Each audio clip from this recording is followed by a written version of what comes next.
Welcome back to my channel, guys. So today, we will be talking about inscribed angles, intercepted arcs, 4 theorems on inscribed angles. So sit back, relax, and enjoy this video tutorial. First, let's review.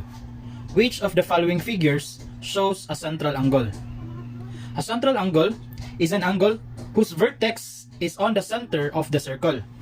Now, which is the center of the circle? This is the center of the circle, this is the center of the circle, this one is the center of the circle.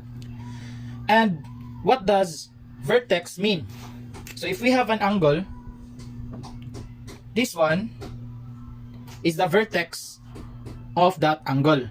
So which of the following angles wherein the vertex is on the center of the circle? And that is this figure. So this angle is a central angle.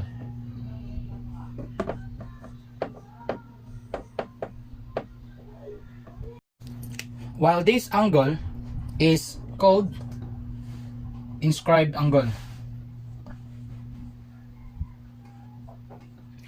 While this angle is also called inscribed angle.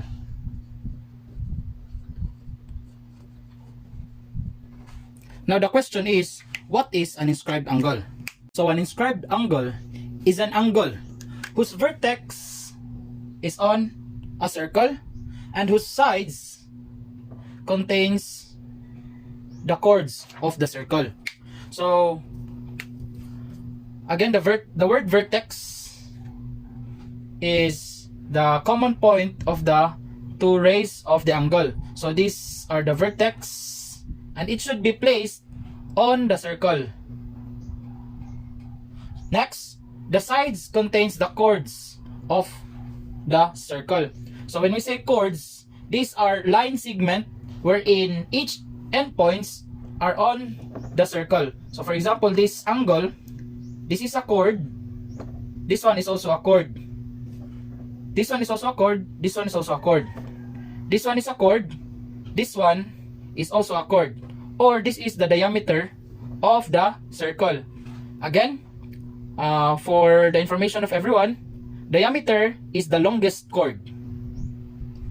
So these figures are examples of inscribed angles. So here, let's name the following inscribed angles. In figure 1, the vertex is B. So when we name this inscribed angle, B should be at the center of its name. So we can name this one as angle ABC or angle CBA.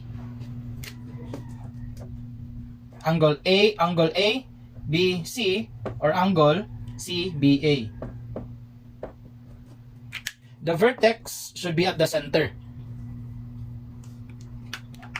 Next, in this figure, we can name this one as angle BAC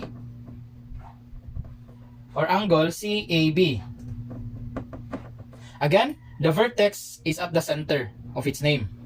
Here, we can name this one as angle, the vertex is C, so it should be at the center. So BCA, BCA, and angle ACB, ACB. So let's proceed to the 4 theorems on inscribed angles. For the first theorem, if an angle is inscribed in a circle, then the measure of the angle equals 1/2 the measure of its intercepted arc. So to make it easier, let's have these 2 examples. If we have this inscribed angle GOD, and the measure of arc GD is 80 degrees, so where is arc GD? Arc GD is this one. This one measures 80 degrees. Then the question is, what is the measure of the inscribed angle GOD? Again, what is the measure of angle GOD? So what is the measure of this inscribed angle? So the measure of this inscribed angle is 40 degrees. Why? Because the first theorem tells us that it is equal to 1/2 of the measure of the intercepted arc. So the measure of this one is 1/2 of the measure of this one. So the measure of this intercepted arc is 80 degrees. 1/2 of 80 degrees is 40 degrees. So let's have the other example. Here, where the given is measure of angle ANT is 25 degrees. So measure of angle ANT is 25 degrees. Then what is the measure of arc AT? So arc AT is this one. So if ever we're going to look for the measure of the intercepted arc, wherein the given is the inscribed angle, we will just multiply the measure of the inscribed angle with 2. So 25 times 2 is 50 degrees. So for the second theorem, we have if two inscribed angles of a circle or congruent circles intercept congruent arcs or the same arc, then the angles are congruent. So first, let's unlock the word congruent.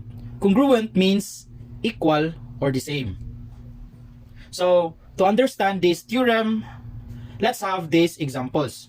Example number 1.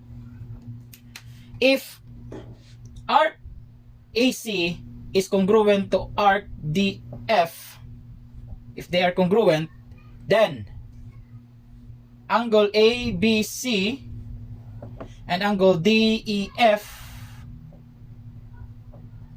is also congruent. So in figures, we can write that one. Measure of angle ABC is congruent. So this is the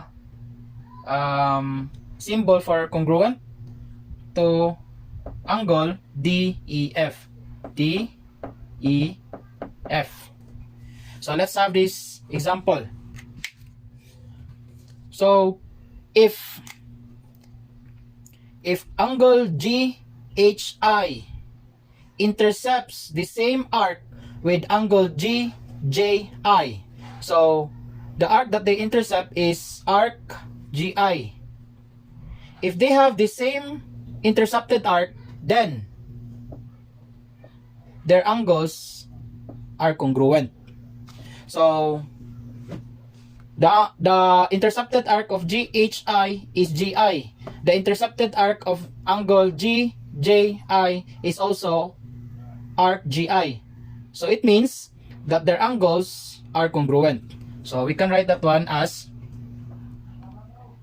measure of angle GHI is congruent to measure of angle GJI.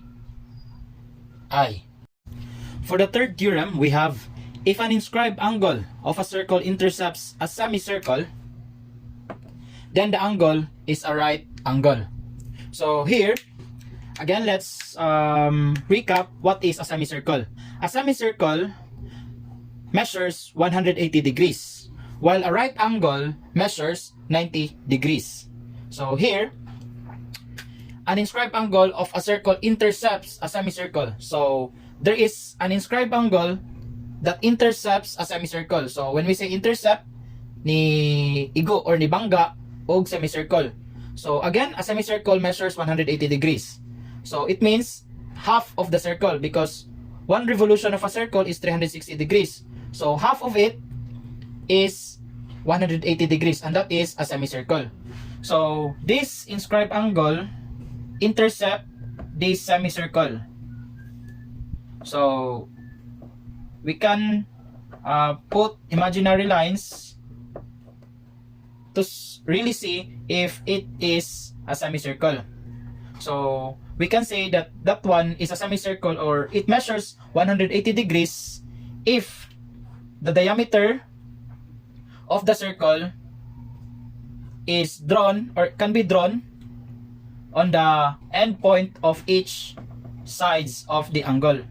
So this one measures 180 degrees.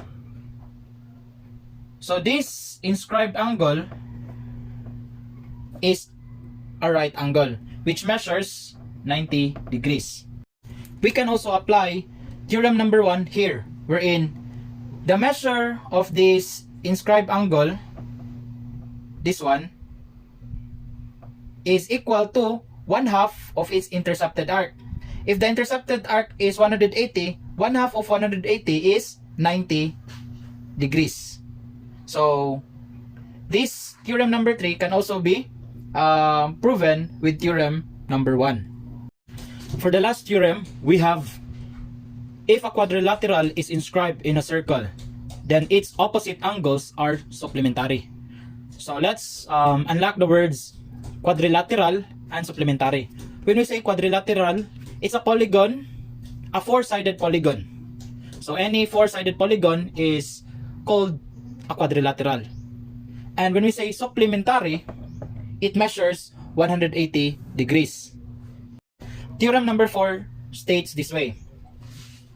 The opposite angles are supplementary. So if this one is angle 1, the opposite of angle 1 is angle 3.